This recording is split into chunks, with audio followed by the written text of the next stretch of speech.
All right, guys, welcome back to video 3. We're going to start talking about color palettes and a little bit of color theory.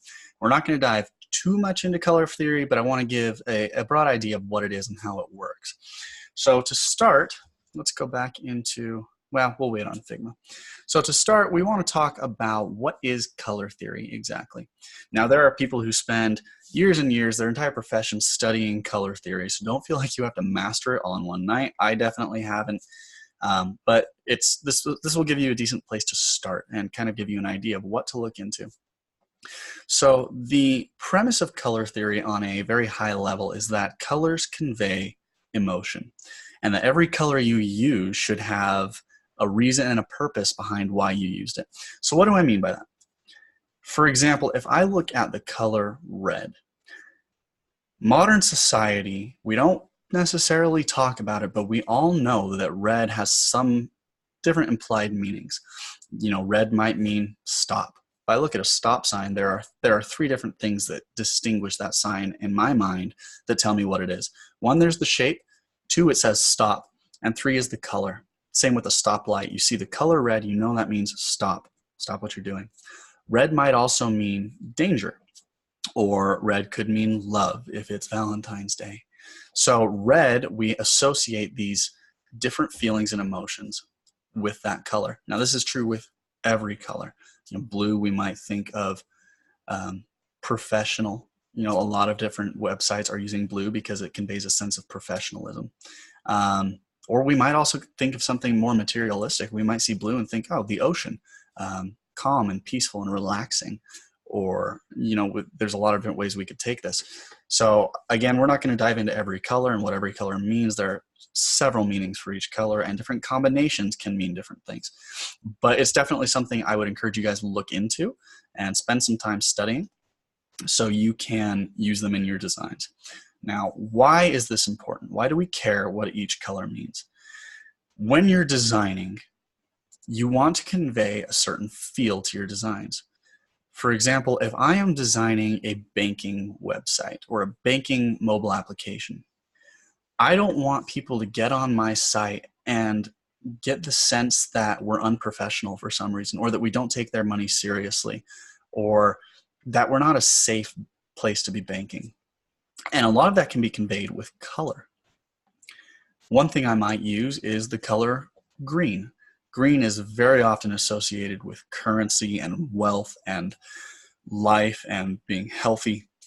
I might also use some of that blue to convey some of that professionalism.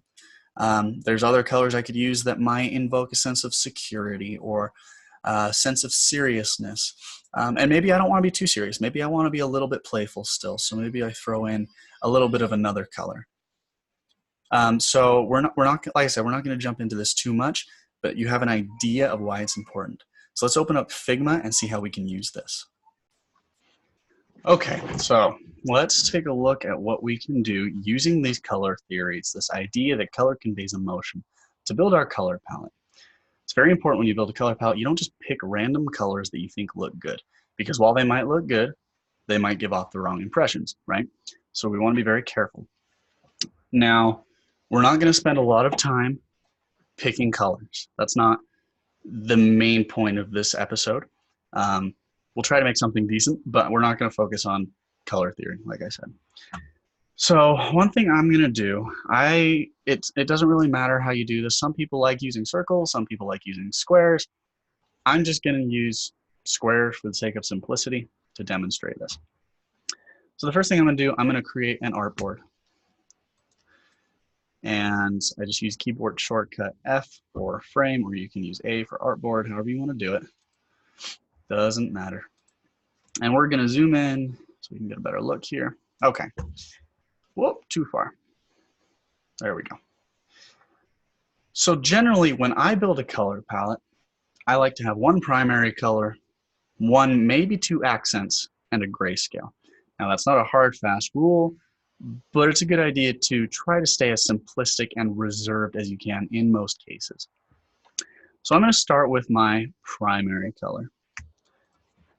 Whoa, that is big font. Let's not do that. Let's try maybe 30.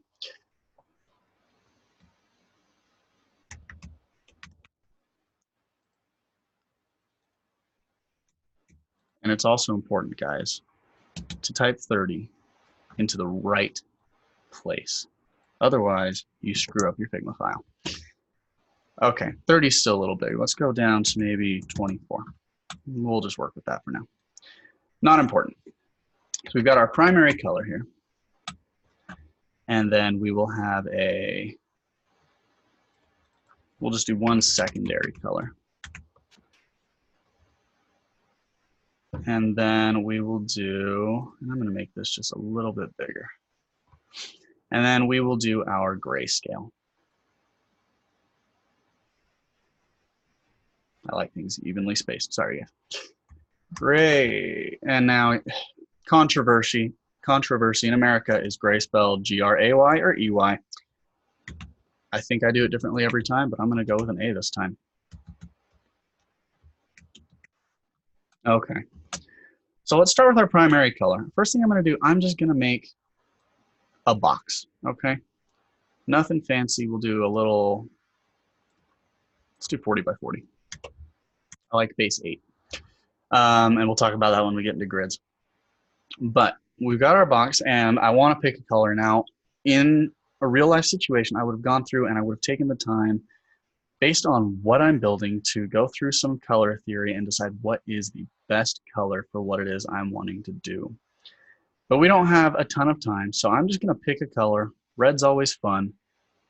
We'll go with that. That's a decent red. That is the primary color I have chosen. Now, well, we'll get into this in a second. Let's choose a secondary color. I'm just going to copy my square here. And then for secondary color, again, you'd put more thought into this, but we'll go with a blue. That's a nice blue. They look somewhat decent together. And then we'll get into grayscale in a minute. The problem is, if I only have these two colors, that really limits what I'm able to do. That's not always a bad thing, but I want to have options. I also don't want to just go out and create more colors, though.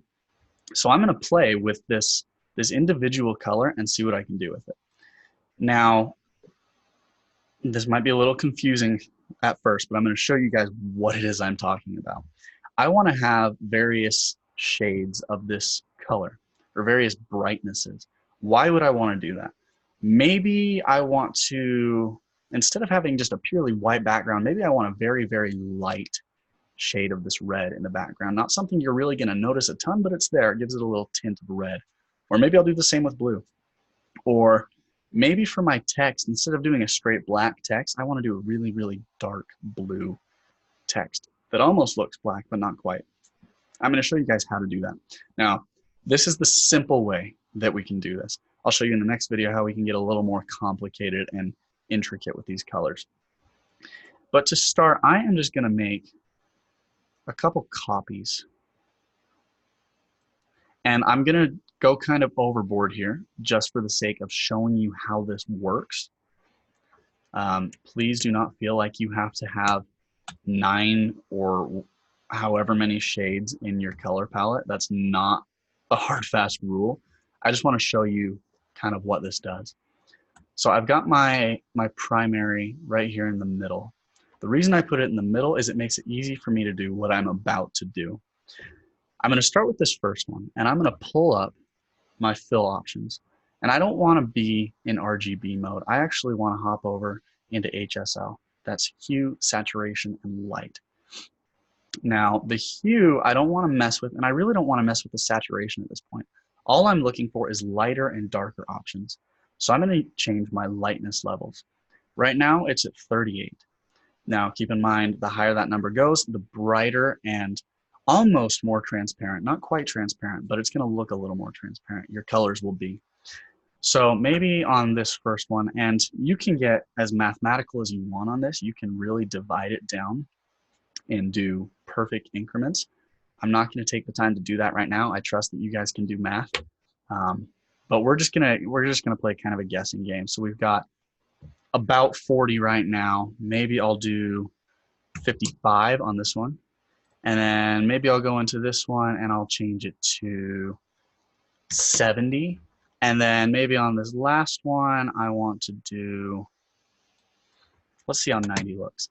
90 is not bad. I try to keep this last color very almost hard to see. You obviously you don't want it to be to where your developers, your other designers can't see it, but you want it to be fairly light. So I might even up this a little bit to 95. I like that. That gives me a nice background color if I choose to use it, or it can be used for other things as well. Now I'm going to come over to this other side and I'm going to do just the opposite. I want to get darker, so I'm going to decrease that light. Maybe I'll take this one down to a solid 30. And then maybe I'll take this down to a solid 20. And at this point, we're going to be almost black. Do 10. That's almost black, not quite. If you look closely, you can see there's a little tint of that red in there still. Now that can be very useful for different things. Maybe you use it for a border color around one of your shapes, or for whatever reason you decide you want a hinted red text. Now I'm not saying do that, but you get the idea. Now we're going to do the same thing with this blue color. I'm not going to make you watch. I'll skip ahead, or this video will get really long, but we're going to do the same thing. So let me do that real quick.